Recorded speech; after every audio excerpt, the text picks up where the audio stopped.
महाराष्ट्र के उप मुख्यमंत्री एनसीपी के अध्यक्ष अजित पवार का वायुयान दुर्घटना में मृत्यु होने के बाद कल अंतिम संस्कार किया गया। वे राजनीति के आजाद शत्रु थे।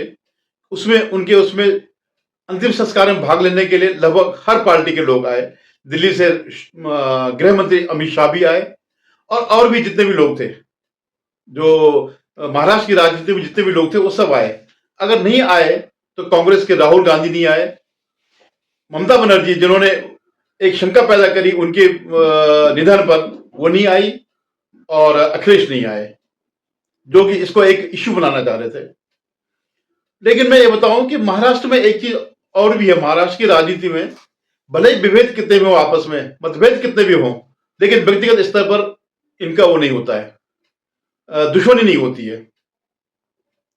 अब जैसे बाला साहब ठाकरे और शरद पवार अच्छे मित्र थे, लेकिन वे लोग एक दूसरे के बारे में जानते थे और पॉलिटिकली वो अलग अलग थे, एक दूसरे पर विश्वास नहीं करते, हालांकि मित्रता अच्छी थी। तो ये एक वहां का ट्रेडिशन है महाराष्ट्र का। क्यों है ये तो बहुत ज्यादा गहन अध्ययन करने से ही पता चल सकता है कि ऐसा क्यों है। शायद ये भी है कि कोई विपक्ष में बैठा है तो उसके काम भी नहीं रुकते हैं अगर विपक्ष में अगर वो है।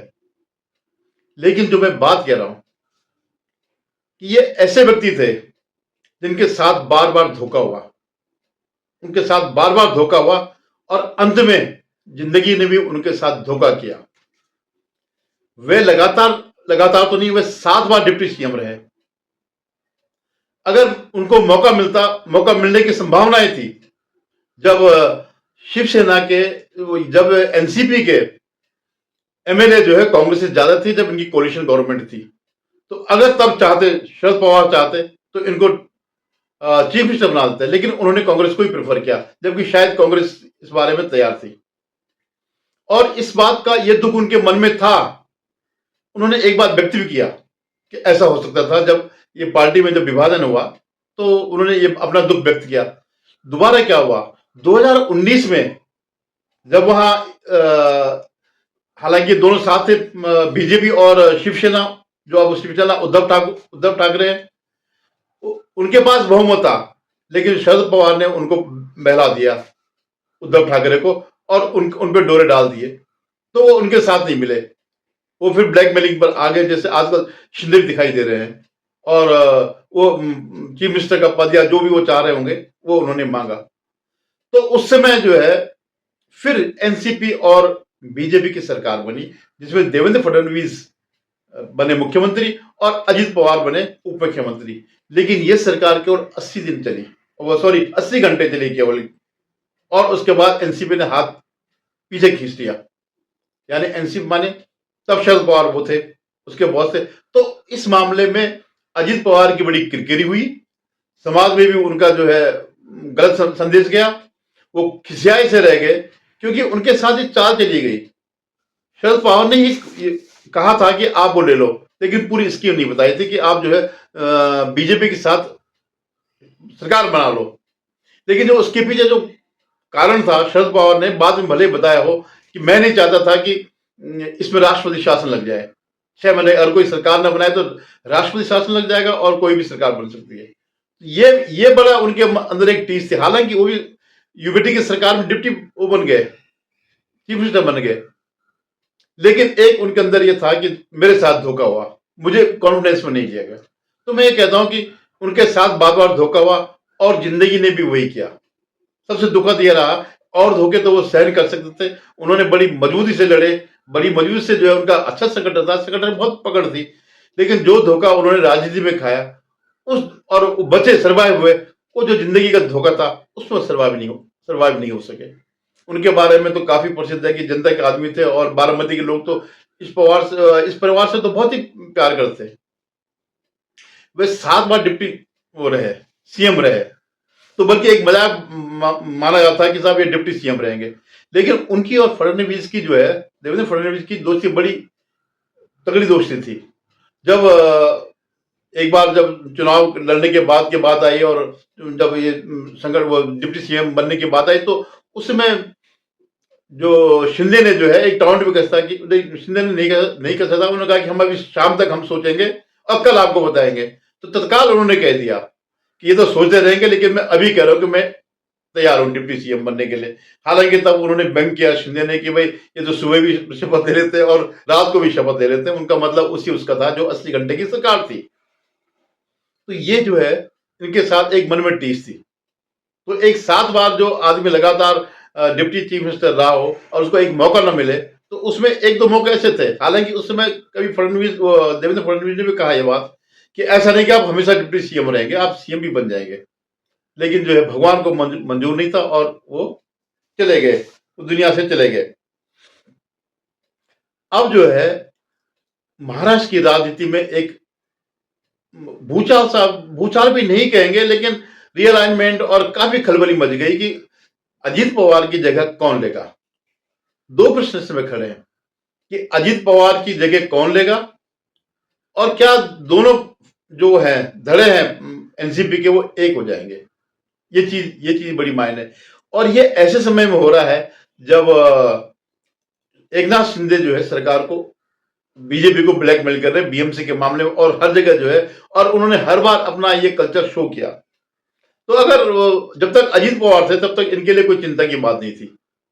वो देवेंद्र फडणवीस के जो विश्वसनीय साथी थे और इसीलिए जो है ज्यादा ब्लैकमेल वो नहीं कर पाए शिंदे, क्योंकि अजीत पवार चट्टान की तरह खड़े थे।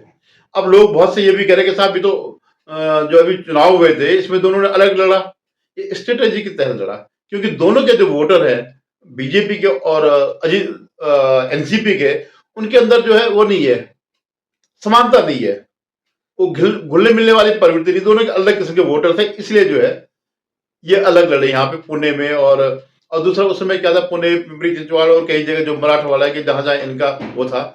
दूसरी बात क्या था कि पार्टी के अंदर भी मतलब दोनों धड़ों में जो है एक ये होने लग गया कि भाई ये हम अलग अलग रह करके हम वो हो रहे हैं, इरिलीवेंट हो रहे हैं, धीरे धीरे करके हमारा अस्तित्व खत्म हो जाएगा। इसलिए एक ये बात चल रही थी। अभी जो है वो जो देशमुख है उनके, अनिल देशमुख जो कभी गृह मंत्री रहे थे, जिनके टाइम पर बहुत कुछ हुआ था अर्णब गोस्वामी के साथ, और जितने भी वाजे वाजे और जो वो थे परमवीर, और जिस ढंग से उसमें काफी गलत काम हुए, उसमें उस समय गृह मंत्री अनिल देशमुख थे। तो वो भी ये चाहते हैं कि पार्टी एक हो। अब यह कि पार्टी अगर एक हो तो ये डिसीजन कौन लेगा कि हम महाविकास अघाड़ी के साथ रहेंगे या एनडीए के साथ रहेंगे। तो इस पर भी जल्दी फैसला आने वाला है, क्योंकि शायद कल जो है एनसीपी की मीटिंग हो रही है जिसमें नया नेता चुनाया जाएगा। और जो अभी तक संभावना बन रही है वो ये है कि उनकी पत्नी वो जो है सुनेत्रा पवार जो है वो बनने वाली है, उनको शायद एनसीपी का वो अध्यक्ष चुना जाएगा, लेजिस्लेटिव पार्टी का नेता चुना जाएगा। हालांकि वह इसमें राज्यसभा की सदस्य है, और वो जो राज्यसभा की सदस्य बनी जब वो लोकसभा में बारामती से चुनाव लड़ी थी और अपनी ननद से शरद पवार जी की बेटी से सुप्रिया सुले से जब चुनाव हार गई थी, तो उनको जो है बीजेपी की मदद से राज्यसभा में भेजा गया, यानी वो राजनीति में है। अब क्योंकि उनके जो बेटे हैं, एक पार्थ है एक दूसरे हैं, पार्थ राजनीति में है लेकिन अभी इतने मजबूत नहीं है, ना उनके संगठन पे पकड़ है। तो शायद जो इनको देंगे उनको डिप्टी चीफ मिनिस्टर का पद इन्हीं को मिलेगा। और जब तक ये पार्थ बड़े नहीं होते हैं, इनकी पकड़ नहीं पार्टी में होती, तब तक वही रहेंगे। और इस बात की भी संभावना है कि दोनों घटक मिल सकते हैं। जब ये डिप्टी सीएम बन जाएंगे तब इस बात की संभावनाएं नहीं रहेंगी कि ये अलग हो जाएंगे, क्योंकि सुनीत्रा पवार जो है और पवार परिवार, अजीत पवार, वो जानते हैं इस बात के कि बीजेपी से हमारे संबंध बहुत अच्छे हैं और हमारी तभी कद्र है जब तक हम बीजेपी में हैं। तो अगर, क्योंकि शरद पवार भी अब इस स्थिति में नहीं है कि वो अकेले पार्टी को खींच सके, वो उन्होंने देख लिया लोकसभा के बाद, लोकसभा तक तो ठीक ठाक रहे, उससे ज्यादा उन्हीं को मतलब उनका परसेंटेज हाई रहा, लेकिन विधानसभा उसके बाद जितने भी चुनाव हो रहे हैं वहां वो उनकी स्थिति खराब हो रही है। तो वहां के लोग भी अल्टीमेटली इस बात की संभावना है कि वो भी इसमें शामिल हो जाएंगे। हालांकि उनके 20 से करीबन एमएलए हैं, और अगर ये सब होता और ये एनडीए के साथ मिलते हैं तो इस बात की संभावना है कि एक इनका केंद्रीय में भी मंत्री बन जाएगा एनसीपी की तरफ से। अभी शायद कोई नहीं है, प्रफुल्ल पटेल को इन्होंने दिया नहीं। अब जो बारामती का उपचुनाव होगा उसके बाद स्पष्ट चीज सामने आएंगी कि क्या आगे का इनका नेतृत्व किसके हाथ में रहेगा। इस बात की बहुत संभावना है कि दोनों घटक दल दोनों जो है, जो गुट है, एक हो जाए और उसी एनसीपी के पास ऑलरेडी चुनाव चिन्ह भी इन्हीं के पास है, अजित पवार वाली पार्टी के पास है, और शरद पवार अब जो है वो नहीं कर पाएंगे, लेकिन यह है कि केंद्र में वो जरूर चाहेंगे कि उनकी बेटी जो है सुप्रिया सुले जो है स्थापित हो जाए। और मुझे नहीं लगता है कि इसमें कोई बहुत बड़ी दिक्कत हो जाएगी, क्योंकि जो राजनीति की जो चालें शरद पवार चलते थे, अब वो कोई ऐसा रहेगा नहीं वहां पर जो हर समय खतरा बना रहे, जैसे आजकल शिंदे के होने से। तो इस बात का पूरा और भी जगह समीकरण में फर्क पड़ेगा, और शायद यही सोचते हुए राहुल गांधी, ममता बनर्जी, अखिलेश यादव यहां नहीं आए। अदरवाइज राहुल गांधी तो आ ही सकते थे भाई, जो संसद सत्र के बीच से वियतनाम चले जाते हैं, कभी कोलंबिया चले जाते हैं, कभी कहीं चले जाते हैं, तो कितना, 1 घंटा दिल्ली से कितना है, 2 घंटे का रास्ता है मुंबई का, वहां से आधा घंटा का भी नहीं, 15-20 मिनट का रास्ता है था बारामती का। तो उनको पता है। अच्छा, दूसरी बात क्या है कि वो शरद पवार से वैसे भी चिड़े हुए हैं, क्योंकि जब भी ये कोई झूठ बोलते हैं तो शरद पवार उसका काट करते हैं, तो उनको उनपे भी जो है वो नहीं है, विश्वास नहीं है शरद पवार पे, क्योंकि इनकी सारी कई बार राजनीति जो ये उलट पुलट की राजनीति करते हैं, कभी अडानी पे लगाते हैं आरोप।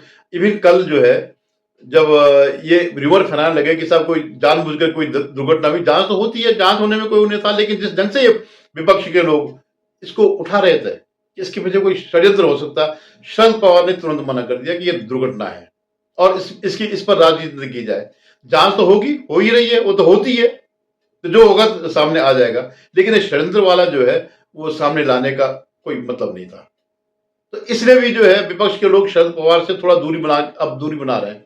हालांकि उन्होंने उनको सरकार दी 2.5 साल की, जिसमें यूबीटी वो थे, और ऐसे कई समय आया जहां शरद पवार ने इनकी मदद करी, कांग्रेस की, और कायदे से दोनों एक ही है। मूल तो शरद पवार की जो एनसीपी है उसका वही है, और वोट बैंक भी लगभग वही है। तो देखिए कल क्या होता है। अगर ओली बनती है, अगर अध्यक्ष बनती है उनकी पत्नी, अजित पवार जी की पत्नी सुनीता पवार जी, तो वो पार्टी, वो ये तो 100% सही है कि वो अजित पवार जी की ही नीतियों पर चलेंगी, यानी इस सरकार के लिए यहां कोई खतरा नहीं है। और अगर दोनों घटक मिल जाते हैं तो केंद्र में भी जो है एनसीपी के 10 सांसद हैं, तो वो केंद्र में भी आ सकते, तो और मजबूत हो जाएगा।